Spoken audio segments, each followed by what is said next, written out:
3 दिनों से ध्यानाभ्यास चल रहा है। बारंबार मन को एकाग्र करने का प्रयास करते हैं, फिर भी मन एकाग्र नहीं होता है। कई लोगों को विश्वास नहीं होता होगा और मन में ऊब लगती होगी, लगता कुछ ऐसा ही है कि मन रुकेगा नहीं। रुकता उगता नहीं है, केवल कहते हैं, इसलिए अविश्वास होता होगा।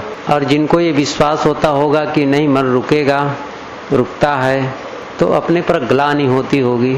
क्या बताएं, संत लोग कहते हैं कि मन रुकता है, गुरु जी कहते हैं कि मन रुकता है, हमारा क्यों नहीं रुकता है? क्या हो गया आखिर में?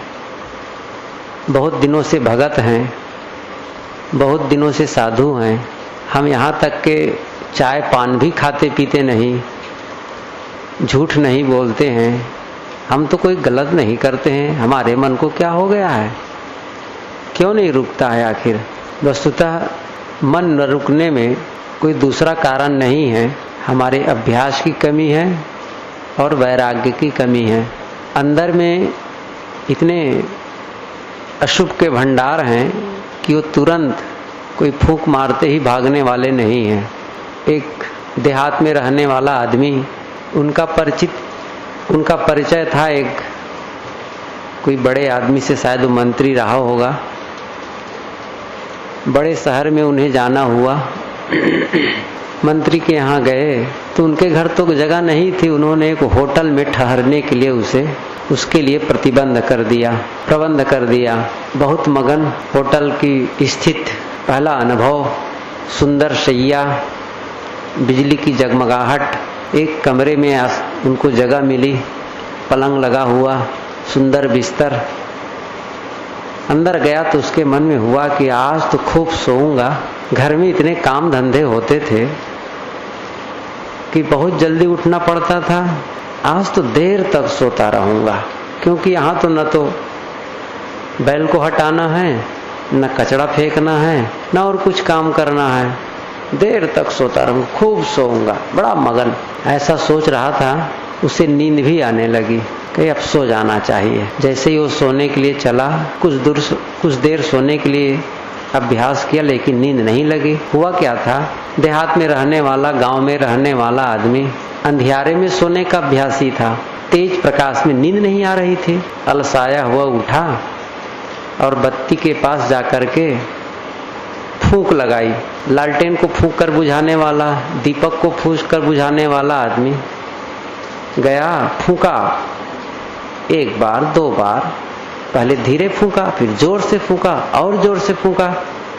अरे कैसी ये बत्ती है, ये बुझती ही नहीं है। बहुत प्रयास किया, अंत में थका, बत्ती बुझी नहीं, आकर के फिर लेटा, लेकिन प्रकाश में उसको नींद नहीं आती थी। ऐसे ही करवट बदलते रह गया। बहुत देर तक सोने वाला, स्वप्न देख रहा था खूब सोऊंगा, ठीक से नींद रात भर नहीं लगी। सुबह उठा, होटल के मैनेजर के पास गया, कहा बड़े विचित्र हैं आप लोग, कैसी बत्ती लगा रखे हैं, फूंकने से बुझती ही नहीं है।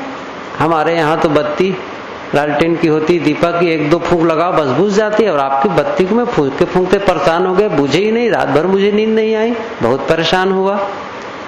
मैनेजर ने कहा ये दीपक का प्रकाश नहीं है, ये लालटेन नहीं है कि फूंक लगाते बुझ जाओ, ये विद्युत का प्रकाश है, इसके बुझाने के कुछ और ही ढंग है और ही नियम है, ये फूंक से बुझने वाले नहीं है। ये एक उदाहरण है। हमारे भीतर अशुभ का भंडार इतना है, विकारों का भंडार इतना है कि थोड़ा सा फूंक लगा दें और विकार निकल जाए, ऐसा संभव नहीं है। बहुत कुछ परिश्रम करना पड़ता है। भीतर प्रज्वलन के लिए अनाशक्ति का, अभ्यास का हमें सतत प्रयास करना होता है, तब जाकर के मन के विकार धुलते हैं। 3 दिनों तक हम अभ्यास किए, मन एकाग्र नहीं हुआ, तो स्वाभाविक है मन घबराने लगता है, सोचने लगता है, उल्टा सोचने लगता है, क्या हो गया, कैसे नहीं रुकता है। जैसे जैसे कहते हैं वैसे वैसे करता हूँ, दृष्टि योग करता हूँ, स्वर योग करता हूँ, फिर भी बार बार सोचने लग जाता है, क्या हो गया। घबराओ मत, अभ्यास करते चलो। कुआं खोदा जाता है तो शुरू में जब कुदाल मारा जाता है तो 1 पाव की मिट्टी निकलती है, विश्वास नहीं होता है कि इसमें पानी भी निकलेगा, लेकिन खोदते खोदते एक समय आता है वहां से पानी निकलने लगता है। एक एक ईंट जोड़ते जोड़ते भवन तैयार हो जाता है। जब कोई लेख लिखना शुरू करता है, कलम रखता है तो एक बिंदु पड़ता है, बिंदु बनती है और लिखते लिखते बड़ी बड़ी पोथी बन जाती है। लकड़ी को जब आरा से काटने लगते थे पहले तो एक एक सूत कटती थी, लेकिन वही काटते काटते पूरी लकड़ी, मोटी मोटी लकड़ियां कट जाती थी। अभ्यास करत करत अभ्यास ते जड़मति होत सुजान, रशरी आवत जात ते सिल पर परत निशान। अभ्यास की महती आवश्यकता है। निरंतर अभ्यास जब चलेगा तब जाकर के मन की एकाग्रता बढ़ेगी। आसक्ति निर्मूल को पुनि पुनि मनन विचार। अभी हमारे अंदर अभ्यास की कमी है और अनासक्ति की कमी है। वैराग्य का भाव नहीं है, विषयों के प्रति दोष भाव नहीं है। अभी भी विषयों में सुखाभास, संसार के प्रति रमणीय भाव, कहां से मन एकाग्र होगा। अब अभ्यास कर रहे हैं, सफलता मिलेगी, कैसे नहीं मिलेगी। शास्त्रों में इसी प्रकार के वर्णन किए गए हैं। वो अनुभवी पुरुष जो साधना करके अनुभव करते थे, लिख करके टांक गए हैं। हम सबके लिए वही एक आदर्श है। चाहे योग दर्शन पढ़ते हो, चाहे गीता पढ़ते हो या अन्य शास्त्र पढ़ें, सभी में यही दोनों की गाथा है, अभ्यास और वैराग्य की। अभ्यास करेंगे तो अभ्यास है क्या?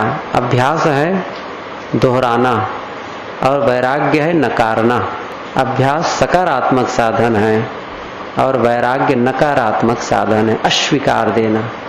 जो नहीं चाहिए उसे अस्वीकारना सीखें और जो चाहिए उसके लिए प्रयास शुरू कर दें। बस चाहे वो आप पढ़िए जैन दर्शन, वही में बात आती संवर और निर्जरा, संवर और निर्जरा, निर्जरा कर देना, ये वैराग्य है। समर ये अभ्यास है। इसलिए सदगुरु कबीर भी यही कहते हैं, पानी पचाओ आप ना, पानी मांग न पियो। अब पानी पचा रहे हैं हम लोग, लेकिन पानी मांग के भी पी रहे हैं। साहब कहते पानी मांग न पियो। बात तो वही है, शब्दों का अंतर है, लेकिन घूम करके बातें वही आती है। अभ्यास वैराग्याभ्याम तन निरोधः, योग दर्शन में कहा गया है। चित्त की वृत्तियों का निरोध किससे करोगे? वृत्ति तरंग, गुरुदेव जी ने कहा था कि जल हो लेकिन तरंग ना हो। वृत्तियों, यादगिरियां जो आती यही वृत्ति है और इसको रोकना है। कैसे रुके? अभ्यास वैराग्याभ्याम तन निरोधा।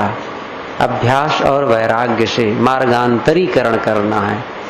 जो मन बाहर भटक रहा है उसे एक जगह एकाग्र करना है, लौटाना है भीतर, बारंबार लौटाना है। और जो नहीं चाहिए उसे अस्वीकारना है। चित्त नदी नामो भय तो वाहिनी, बहती कल्याणाय बहती पापाय चा। योग दर्शन के भाष्य करते हुए व्यास ने लिखा है, चित्त नदी नामो भय तो वाहिनी। चित्त नामक एक नदी है जो दोनों तरफ बहती है। बहती कल्याणाय, जब वो चित्त कल्याण के लिए विषय वैराग्य में बहती तो वही कल्याण धारा है, कल्याण वहा। और जो विषय का चिंतन करती है तब समझो वह पाप वहा है, पतन पथ है, उसे हटाना है। उस नदी की धारा को मोड़ना है। मैं प्रायः ये उदाहरण दिया करता हूँ जो गुरुदेव जी योग दर्शन में लिखे हैं। एक नदी पूरब की ओर बह रही हो, उसे यदि हम उसकी दिशा को मोड़ना है तो हम दो काम करते हैं। एक बांध बांधते हैं और दूसरा जिस दिशा में पानी चाहिए उधर नहर खोल देते हैं। केवल बांध बांधेंगे, नहर नहीं खोलेंगे तो पानी का वेग आएगा और बांध को तोड़ देगा। नहर भी खोल दिए, बांध भी नहीं बांधे तो होगा क्या? कुछ पानी नहर में जाएगा और कुछ पानी नदी में जाएगा, काम नहीं बनेगा। बांध बांधना, बांध दिए, पानी रुक गया, लेकिन पानी की दिशा बदल गई, पूरब न जाकर के उत्तर जाने लगा। इसी प्रकार से जो मन विषयों का चिंतन कर रहा है, बांध दिए, नहीं चाहिए यह चिंतन, लेकिन कहाँ चाहिए? अपने आप का आत्मानुचिंतन, आत्मानुयोगी बनो अपने आप का। और ये अद्भुत बात है, मैं इस विषय पर तो समय चर्चा करूंगा कि आत्मचिंतन है क्या। आत्मचिंतन होता नहीं है, लेकिन आत्मचिंतन कहा जाता है। ये समय की बात है।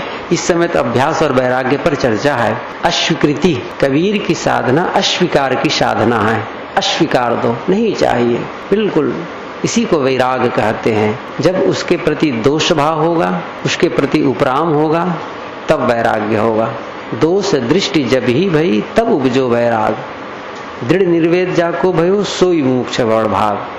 वैराग्य होता है तो समाधि अपने आप लग जाती है। सोई अखंड समाधि है। जहां अखंड वैराग, सोई संत सोई साधु है, सोई सिद्ध बड़ भाग। मन में रागात्मक संस्कार है, चिपक रहा है, चिपक रहा है। कागज के 2 पन्ने होते हैं, उसको जोड़ने वाला, चिपकाने वाला गोंद होता है। वैसे ही इस संसार से आत्मा को चिपकाने वाला राग, मोह, आसक्ति, बस उस राग को हटा दो, कागज के पन्ने अलग अलग, गोंद को हटा दो, कागज के पन्ने अलग अलग। मन को हटा दिए, आत्मा अपनी जगह, जगत अपनी जगह। नदी के 2 तटों को जोड़ने वाला जैसा पुल होता है, उसी प्रकार आत्मा और जगत को जोड़ने वाला ये मन है, पुल है। बस साधना में उस पुल को हटाना है। साधना करते क्या करते हैं? मन को अलग करते हैं। मन अलग होता नहीं है, उसको शांत कर देते हैं, वृत्ति को शांत कर देते हैं। उस समय मन रहता है, मन रहेगा ही, लेकिन वो विश्राम करता रहेगा, बिल्कुल साइलेंट, स्फुरणा रहित। कोई उसमें स्फुलिंग नहीं, कोई तरंग नहीं, तरंग रहित जल।